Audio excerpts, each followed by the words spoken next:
Pemirsa, wilangan kumulatif kasus COVID-19 nasional ring tanggal 21 Maret war sekali tali kali likur kauningin kantos 6 yuta diri. Puniki kapanggih pasapun pandemi ngelimbak salami mekatah kalih warsa.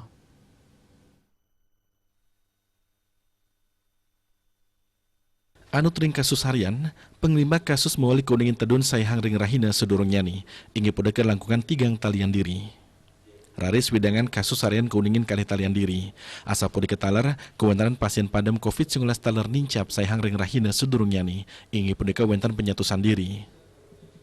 Ring tanggal 21 Maret warse kali tali kali likur, ngeninin kewentan pasien kena mewah ngelangkungin kasus anyar.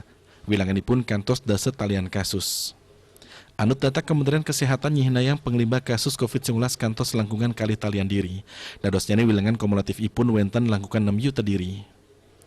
Ring tanggal 21 Maret, warse kali tali kali likur, keuningin pasien kenak wentan langkungan dasa talian kasus. Raris kewentanan pasien padam, wentan 104 diri. Dadosnya kumulatif kantos langkungan 1 tali diri. Selami pandemi memargi dawak Maret, warse kali tali dasa nilintang.